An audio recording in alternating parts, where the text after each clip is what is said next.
Samantha latest ఇంటర్వ్యూలో సంచలన comments చేశారు. సిటాడెల్ ప్రమోషన్స్ లో భాగంగా ఆమె పాల్గొన్న ఇంటర్వ్యూలో విడాకుల సమయంలో తాను ఎదుర్కొన్న సవాళ్లు, అవమానాలు, అపవాదులను ఉద్దేశిస్తూ కీలక ఆరోపణలు చేసింది. సమంత లేటెస్ట్ కామెంట్స్ వైరల్ అవుతున్నాయి. సమంత నటిగా సక్సెస్ అయ్యింది. 2010లో ఏం మాయ చేశావే చిత్రంతో ఆమె కెరీర్ మొదలైంది. దాదాపు 15 ఏళ్ల సినీ ప్రస్థానంలో ఆమె వెనక్కి తిరిగి చూసుకుంది లేదు. టాప్ స్టార్స్ సరసన ఆమె జతకట్టారు. అనేక బ్లాక్ బస్టర్స్ నమోదు చేసింది. సమంత అంటే ఒక లక్కీ చార్మ్ గా పరిశ్రమ చూసింది. అందుకే ఆమె కెరీర్ సాఫీగా సాగిపోతుంది. అయితే సమంత వ్యక్తిగత జీవితంలో ఒడిదుడుకులున్నాయి. అనేక సవాళ్లు ఆమె ఎదుర్కొంటున్నారు. ముఖ్యంగా నాగచైతన్యతో విడాకులు సమంతను తీవ్ర వేదనకు గురిచేశాయి. దానికి తోడు ఆమెపై ఆరోపణలు వెల్లువెత్తాయి. సమంతకు పిల్లలు కనటం ఇష్టం లేదు, ఆమెకు అఫైర్స్ ఉన్నాయి, కుటుంబ విలువలు పాటించటం లేదు అంటూ సోషల్ మీడియాలో ఆమెపై నెగటివ్ కామెంట్స్, మీడియాలో కథనాలు వెల్లువెత్తాయి.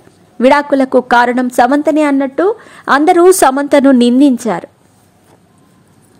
తాజాగా ఈ ఆరోపణలపై విడాకుల అనంతరం తనకు ఎదురైన అవమానాలను ఉద్దేశిస్తూ సమంత మాట్లాడారు. విడాకులు తీసుకున్న అమ్మాయికి ఈ సమాజం కొన్ని ట్యాక్స్ ఇస్తుంది. సెకండ్ హ్యాండ్, యూజ్డ్, ఇక ఆమె జీవితం వృధా అనే బిరుదులు ఎందుకు ఇస్తారో అర్థం కాదు. ఒక అమ్మాయిని, ఆమె కుటుంబాన్ని ఈ మాటలు ఎంతో బాధిస్తాయి. కష్టాల్లో ఉన్న అమ్మాయిని మరింత నిరాశపరుస్తాయి. నాపై ఎన్నో అబద్ధాలు ప్రచారం చేశారు. అందులో నిజం లేదు కాబట్టి నేను స్పందించలేదు. విడాకుల సమయంలో స్నేహితులు, కుటుంబ సభ్యులు నాకు అండగా నిలిచారు అని సమంత అన్నారు. నాగచైతన్య, సమంత 2017లో ప్రేమ వివాహం చేసుకున్నారు. 4 ఏళ్లు వీరి వైవాహిక బంధం సవ్యంగానే సాగింది. 2021లో మనస్పర్ధలు తలెత్తాయి. అదే ఏడాది అక్టోబర్ నెలలో అధికారికంగా విడాకుల ప్రకటన చేశారు.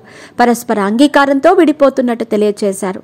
కాగా సమంత సింగిల్ స్టేటస్ అనుభవిస్తుంది. నాగచైతన్య రెండో పెళ్లికి సిద్ధమవుతున్నాడు. హీరోయిన్ శోభితా ధూళిపాళ్లను ఆయన డిసెంబర్ 4వ తేదీన వివాహం చేసుకోనున్నారు. గత 2 ఏళ్లుగా శోభిత, నాగచైతన్య రిలేషన్లో ఉన్నారు. ఆగస్టు 8న ఎంగేజ్మెంట్ జరిగింది. అన్నపూర్ణ స్టూడియోలో నాగచైతన్య వివాహం జరగనుంది. కేవలం 300 మందికి మాత్రమే ఆహ్వానం. పెళ్లి నిరాడంబరంగా చేసుకోవాలని నాగచైతన్య నిర్ణయించుకున్నాడని నాగార్జున తెలియజేశారు.